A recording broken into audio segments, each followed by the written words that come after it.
Welcome to Encounter 2, the Prison Passage. This is our smallest encounter, but it's full of all sorts of cool, fun little flair pieces. The big theme of this thing is, as the name would imply, is both prisons and passages. So it's full of passage type pieces and a couple of options for keeping people imprisoned, as well as a couple of fun bits and at least one hidden surprise. So let's go in and take a closer look.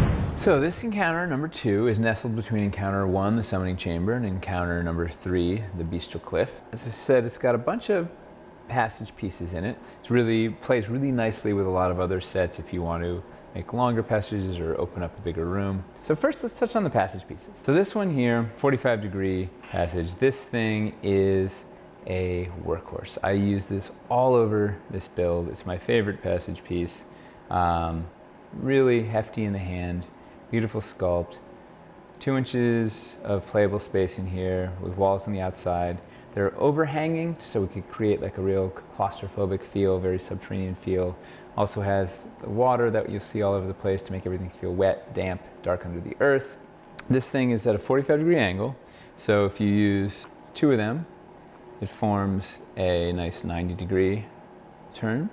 You can also flip them around to do an S-curve.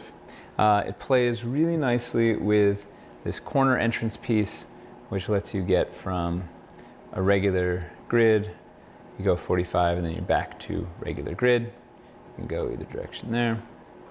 It also plays really well with this widening passage piece. We'll talk about this piece in detail in a moment, but you see the 2 of them, the 45s line up, so it can give you a nice 90-degree turn, or you can turn this way and get a straight passage with a kink in it.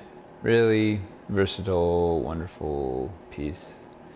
Then over here we have the bread and butter of basic passage building, the straight passage piece. This thing has got a full 2-inch wide passage, walls on either side.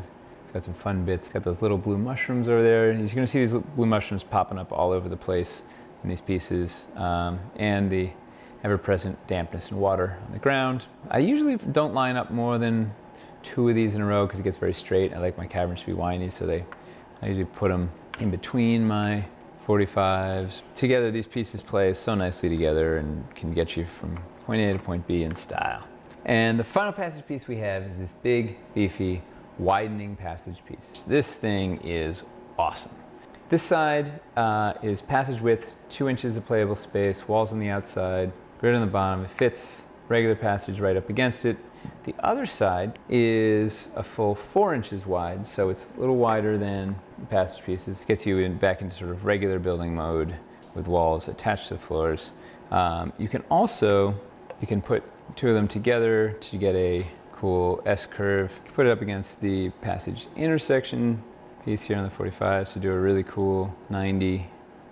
Also, it has in the center here, this is a nice smooth spot that takes any of our Caverns wall inserts, so like this open arch wall here. So this lets you customize your passage with a magnetic wall, open arch wall, put a plain wall insert. Any of your wall inserts fit in there nice and clean, and lets you can make a dead end, you can make a door, you can do whatever you want with it. As an added bonus, it's magnetic on those faces, so you can attach your magnetic accessories, stretch a magnetic web across there. It's another place you can put some cool accessories. Then we have a sort of another transitional piece, which is this awesome Caverns double door. So we have it pictured here with this awesome gate piece in there.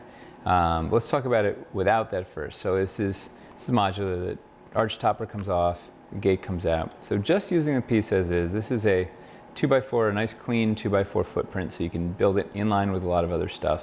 The back is designed so that you can fit your passage pieces up against it really nicely, or of course it can work with any of your regular room and wall pieces and the like. So you can use it for building in line, or you can use it for getting from a passage into a room and back.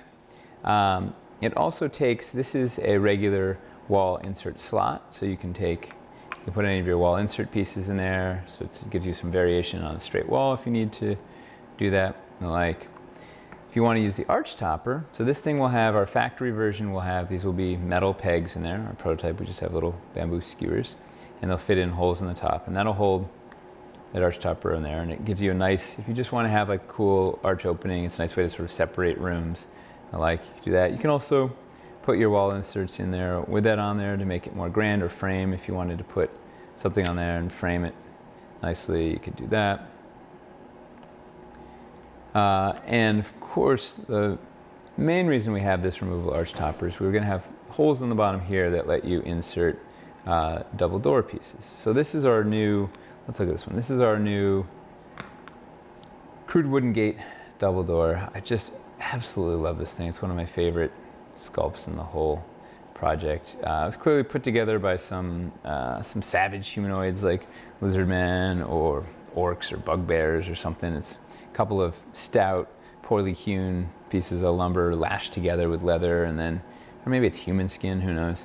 There's feathers on there and skulls, and it's really neat asymmetrical piece. So this fits in any of your Kickstarter 5 Dungeon of Doom piece, double doors, fits in there, so you could put this gate in a dungeon. You can obviously put it in here, and you can also put your, this will also take any of your doors from the Dungeon of Doom. So these are the Eldritch Warded doors. You can pop them in here, so you put any of your doors from, double doors from Dungeon of Doom in here, you put any of your new double doors from this in here, and of course you can put your new double doors from here into your Dungeon of Doom double door. So much modularity, so many options with this thing. This is also available in its own add-on pack if you just want to get a whole bunch of these, whatever.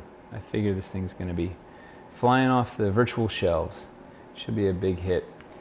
Then across from our main gesso we have this magnetic insert wall. This fits into any of our wall insert slots. It's designed to look like magnetite on here, because this is magnetic. The back is plain. Like any wall inserts, you can use it on a floor. If you want to use it like a regular wall, you can just freestand it in the middle of a room if you want. And you can use it in any of our wall insert slots. And of course, it's magnetic, so you can put your magnetic accessories on there. You can put any of your magnetic accessories from the Dungeon of Doom, from City Builder, from Castle Builder, any of them. Takes all your magnetic accessories. You can dress up your cavern as you see fit. So over here we have the open arch wall insert. You can use it just as an arched opening, as is, but its main reason for existing is it's got the slot here, and it takes various arch inserts. So this, of course, is compatible with the Dungeon of Doom, so you can put in your Dungeon of Doom inserts, you can put in your Kickstarter 1 portcullis, and in that spirit of cross-compatibility, the inserts for this are compatible with the Dungeon of Doom. Then we go inside the cell here. We have a bunch of bread and butter pieces, including this new diagonal wall. This thing is a great heavy lifter for a bread and butter piece. So it works as a corner, but it also works as a diagonal for doing long, straight diagonal runs. It sits nice and seamless up against walls on either side. You can string two of them together with a corner fill stalagmite for a long diagonal wall if you need it. Very versatile piece, serves as a great corner, great sculpt. You're gonna love to have it. And then it wouldn't be a jail cell without a prisoner, now would it? Look at this poor soul. Oh, help, help, I'm a Dwarvenite addicted backward, trapped in a Dwarvenite prison by Dwarvenite chains. Oh, help me, help me. So this little guy, we call him Mercer. No apparent reason. This guy could be useful for a variety of NPCs, or someone you need to rescue, or maybe a pirate, I don't know, some sort of game master gone awry. And finally, my favorite piece in this encounter, we have this little nook wall insert. This is a wall insert piece, so like everything else, it fits in the wall insert slots. Looks like a plain old wall, but it has a removable section, which is a little hidden nook. You could hide some treasure in there, or maybe it's a secret exit. Nice Dwarvenite vein on the back. And, oh, was that a skeleton perhaps of a past prisoner? Really nifty little wall. You could also just use it like without the hidden piece and just use it as a plain old wall. So that is the prison passage. Encounter 2.